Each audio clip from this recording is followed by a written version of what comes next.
बहुत पुराने जमाने की बात है, जब शहरों के बीच बड़े बड़े किले हुआ करते थे और वहां के राजे महाराजे अपनी रियासत पर हुकूमत करते थे। इन राजाओं के दरबार में वजीरों और मुशीरों की भीड़ लगी रहती, सिपाहियों की कतारें कड़कती हुई तलवारों के साथ दरवाजों पर खड़ी रहती और महल के अंदर शान और शौकत की ऐसी मिसालें मौजूद होती जिन्हें देखकर हर आने वाला हैरान रह जाता। लेकिन यह भी सच है कि महल की दीवारें खाक कितनी ही बुलंद क्यों न हो, राजे का दिल अक्सर किले के बाहर की दुनिया देखने को मचलता था। उसके लिए न सिर्फ हुकूमत के मामला जानना जरूरी था, बल्कि रियाया की जिंदगी, जंगल की फिजा और कुदरती मनाजिर देखना भी एक सुकून भरी जरूरत थी। इसी शौक की वजह से अक्सर राजे अपने वजीर और चंद मुंतखब सिपाहियों के साथ किले से बाहर निकल जाते, कभी शिकार के बहाने, कभी सैर व तफरीह के लिए और कभी रियाया के हालात जानने के वास्ते। ऐसा ही एक दिन था जब मौसम बहार की हल्की हवा चल रही थी। सुबह के वक्त किले के आसमान पर सुर्खी माइल रोशनी फैली थी और परिंदे अपनी अपनी बोलियों में गुनगुना रहे थे। राजा तख्त पर बैठा सोच रहा था कि आज कुछ वक्त फितरत के करीब गुजारा जाए। वो अपने वजीर के पास गया और बोला कि दिल चाहता है जंगल की तरफ निकलें, वहां ताज़ा हवा भी मिलेगी और थकन भी दूर हो जाएगी। वजीर फौरन आमादा हुआ और उसने चंद सिपाहियों को इशारा दिया कि तैयारियां करें। कुछ ही देर में घोड़े जीन से आरास्ता हुए, हथियार चमकने लगे और काफिला रवाना हो गया।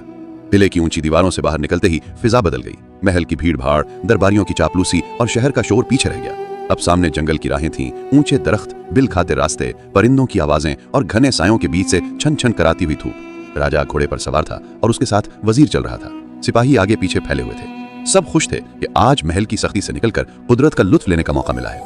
कुछ देर तक काफिला खामोशी से आगे बढ़ता रहा। दरख्तों के बीच हवा का एक खास सरमुर था।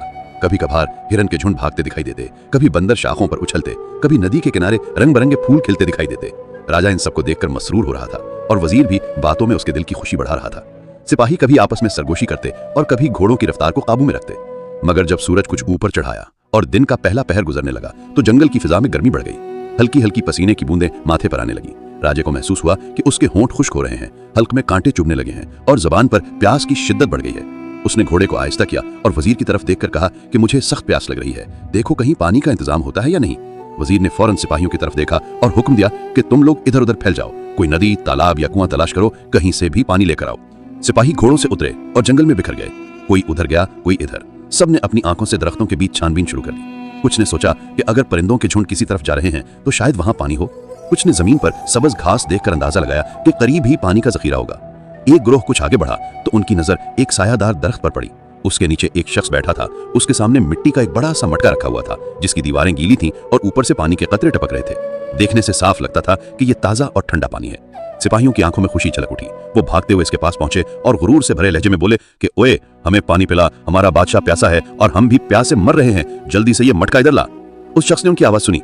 वो एक आम सा आदमी लग रहा था। उसके कपड़े सादा थे, चेहरे पर धूप की झलक थी और हाथों में मेहनत की सख्ती। उसने सिपाहियों को देखा, उनके लहजे को सुना और फिर बड़ी सख्ती से कहा कि यहाँ कोई पानी नहीं है, भाग जाओ। सिपाही हैरान रह गए। उन्होंने दोबारा जोर डाला कि हमें पानी दो, हमारा बादशाह प्यासा है। मगर वो शख्स अपनी बात पर कायम रहा।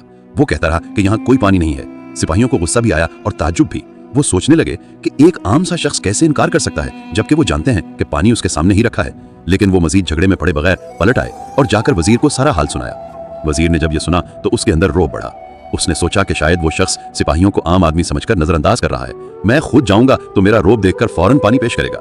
वजीर घोड़े से उतरा और बड़ी शान से उस शख्स के पास गया। उसके कदमों में गुरूर था और चेहरे पर हुक्म देने का तासुर। करीब पहुंचकर उसने कहा कि ए आदमी, मुझे पानी दो, मेरा बादशाह प्यासा है। ये हुक्म है कि फौरन पानी निकाल और दे ताकि हम आगे बढ़ सकें। पानी वाले ने उसकी बात भी सुनी। उसने देखा कि वजीर के चेहरे पर गुरूर झलक रहा है। उसकी आवाज में सख्ती है और अंदाज ऐसा है जैसे वो भीख नहीं बल्कि जबरदस्ती पानी छीन रहा है। पानी वाले ने बेनियाजी से कहा कि तुम भी यहाँ से चले जाओ, मेरे पास तुम्हारे लिए कोई पानी नहीं है। वजीर के अंदर आग भड़क उठी।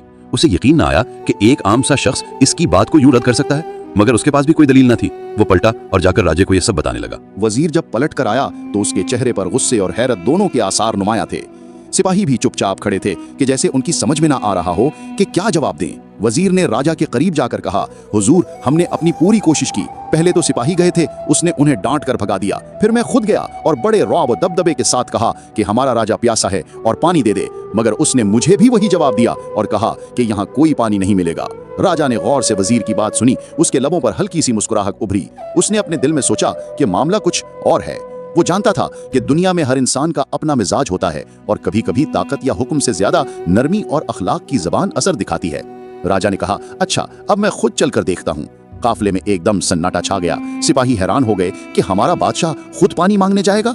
वजीर ने भी कुछ कहना चाहा, मगर राजा ने हाथ के इशारे से उसे खामोश कर दिया। वो घोड़े से उतरा, कदमों में सुकून और चेहरे पर नरमी थी।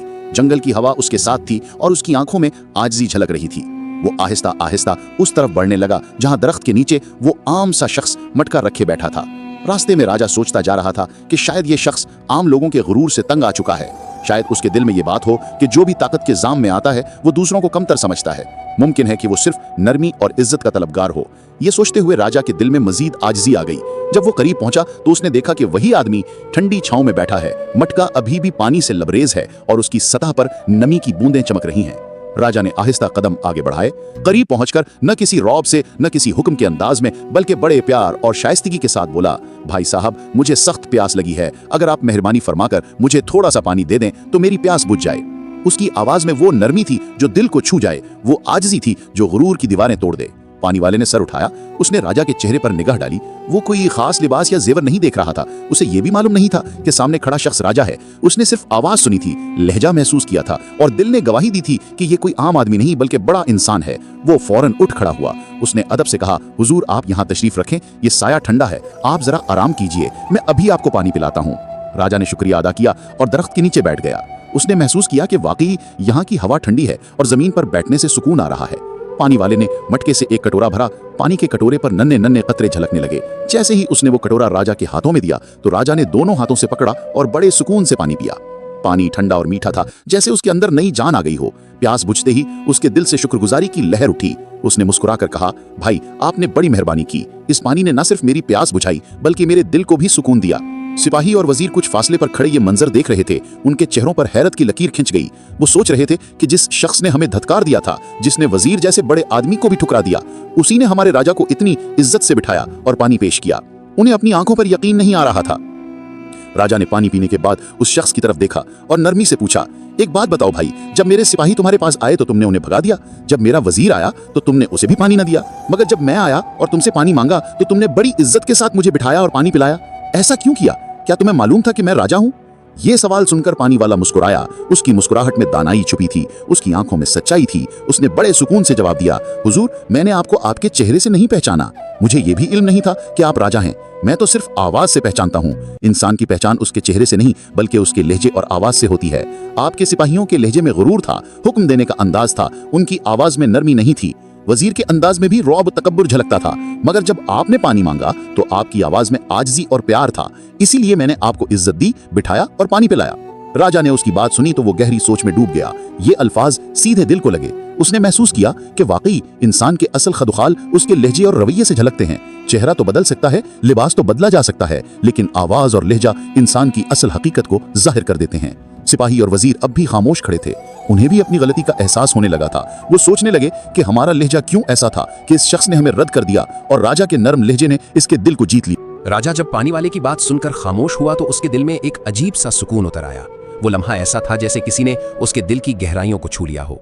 जंगल की खामोश फिजा में परिंदों की आवाजें सुनाई दे रही थीं, हवा दरख्तों की शाखों को हल्का सा झूला दे रही थी और इस सुकून के बीच एक आम से शख्स के अल्फाज ने पूरे काफिले की सोच बदल दी थी। राजा ने सर झुकाकर कहा, तुमने बिल्कुल सच कहा। इंसान की पहचान चेहरे से नहीं बल्कि आवाज और लहजे से होती है। फिर उसने सिपाहियों की तरफ देखा जो कुछ फासले पर शर्मिंदा खड़े थे। उनके चेहरों पर पसीने की बूंदें थीं, मगर यह पसीना गर्मी का नहीं बल्कि शर्मिंदगी का था। वो सोच रहे थे कि हमने गुरूर और रौब के साथ बात की थी, यही हमारी सबसे बड़ी गलती थी। वजीर भी खामोश खड़ा था। वो जो हमेशा अपने इल्म और अक्ल पर फख्र करता था, आज एक आम शख्स के सामने उसका गुरूर टूट गया था। उसे याद आया कि जब वो पानी वाले के पास गया था तो उसके लहजे में सख्ती थी, जैसे वो किसी रियाया से बात नहीं बल्कि हुक्म दे रहा हो। उसने सोचा कि अगर मैं जरा सा नरमी इख्तियार करता, जरा सा अदब दिखाता तो शायद मुझे भी वही इज्जत मिलती जो राजा को मिली। मगर नहीं, मैंने गुरूर को जुबान बना लिया और इसी गुरूर ने मुझे खाली हाथ वापस पलटने पर मजबूर कर दिया। राजा ने पानी वाले से कहा, भाई, तुमने हमें आज एक बहुत बड़ी तालीम दी है। मैं चाहता हूं कि यह सबक मेरे सिपाही, वजीर और दरबार के हर शख्स के दिल में बैठ जाए। जिंदगी में सब कुछ ताकत से हासिल नहीं किया जा सकता। इज्जत ताकत से नहीं बल्कि इखलाक और नरमी से मिलती है। फिर उसने अपने सिपाहियों को बुलाया और कहा, सुनो, तुम लोग हमेशा अपनी ताकत पर नाज करते हो, मगर याद रखो कि ताकत के बावजूद अगर तुम्हारे लहजे में नरमी नहीं तो तुम्हारे पास कुछ भी नहीं। और ए वजीर, तुम पर तो जिम्मेदारी और भी ज्यादा है। तुम्हें अपनी रियाया से बात करते वक्त सबसे ज्यादा नरमी और इखलाक दिखाना चाहिए, क्योंकि रियाया तुम्हें तुम्हारे रोब से नहीं बल्कि तुम्हारे लहजे से पहचानती है। वजीर ने सर झुका दिया। उसके दिल में पछतावे की लहर दौड़ गई। उसने सोचा, वाकई मैंने हमेशा अपने रोब और ओहदे को सब कुछ समझा था, मगर आज एक आम शख्स ने मुझे वो सबक दिया है जो मैं अपनी पूरी किताबों की जिंदगी में ना सीख सका। पानी वाला बड़े सुकून से ये सब सुन रहा था। उसने कहा, हुजूर, ये बात भी याद रखिए कि इंसान चेहरे पर हजारों नकाब लगा सकता है।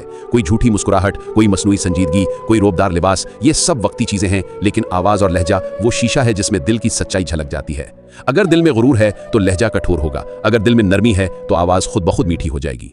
राजा ने सर हिलाया और कहा, बिल्कुल ठीक कहा तुमने। मैं जब अपने महल में लौटूंगा तो यह सबक सबको दूंगा कि बड़ाई नरम गोई में है, इज्जत दूसरों को इज्जत देने में है। सिपाही अब तक खामोश थे, मगर उनके दिल में भी तब्दीली आ रही थी। वो सोच रहे थे कि हमने हमेशा अपनी तलवारों और ताकत पर भरोसा किया, हमने कभी सोचा ही नहीं कि असल ताकत जुबान की मिठास में छुपी है। आज हमें पता चला कि सख्त लहजा इंसान को खाली हाथ छोड़ देता है और नरम लहजा दिल जीत लेता है। जंगल का माहौल जैसे इस सच्चाई की गवाही दे रहा था। दरख्तों की शाखें झूम रही थीं, परिंदे मीठे सुर में बोल रहे थे और हवा में एक पैगाम बिखरा हुआ था कि असल सुकून नरमी और आजिज़ी में है। राजा ने उठकर पानी वाले का शुक्रिया अदा किया। उसने कहा, तुमने न सिर्फ मेरी प्यास बुझाई बल्कि मेरे दिल को एक नायाब इल्म दिया। मैं चाहता हूं कि मेरी सल्तनत के हर शख्स को यह इल्म मिले कि बड़ाई गुरूर में नहीं बल्कि आजिज़ी में है। फिर वो अपने काफिले के साथ आगे बढ़ने लगा, मगर उसके कदमों में अब एक नई नरमी, एक नया सुकून था। उसने सोचा कि शायद आज का ये सफर सबसे कीमती सफर है, क्योंकि आज मैंने एक ऐसी हकीकत सीखी है जो सारी जिंदगी मुझे याद रहेगी। सिपाही भी साथ साथ जा रहे थे, मगर उनके चेहरे बदल गए थे। उनकी आंखों में शर्मिंदगी की बजाय अब अज़म झलक रहा था कि आइंदा कभी गुरूर से बात नहीं करेंगे। वजीर ने दिल ही दिल में अहद किया कि आइंदा अपनी रियाया से नरमी से बात करेगा, चाहे वो कितना ही छोटा क्यों ना हो। ये काफिला जैसे जैसे जंगल के अंदर से निकलकर खुले मैदान की तरफ बढ़ रहा था, हर शख्स के दिल में एक नया चिराग रोशन हो चुका था। और वो चिराग ये सच्चाई थी कि इंसान की पहचान चेहरे या ओहदे से नहीं बल्कि आवाज़ और लहजे से होती है। ये कहानी हमें यही सबक देती है कि बड़े होने की पहचान ऊंची आवाज़ या रोब नहीं बल्कि नरमगोई और आजिज़ी है। जो लोग वाकई बड़े होते हैं वो हमेशा नरमी से बात करते हैं, उनके लहजे में सुकून होता है और उनकी आवाज़ दूसरों के दिल को छू लेती है। जबकि जो लोग छोटे होते हैं उनकी आवाज़ ऊंची होती है, उनके लहजे में सख्ती और गुरूर होता है और वो अपने तकब्बुर में दूसरों को भगा देते हैं।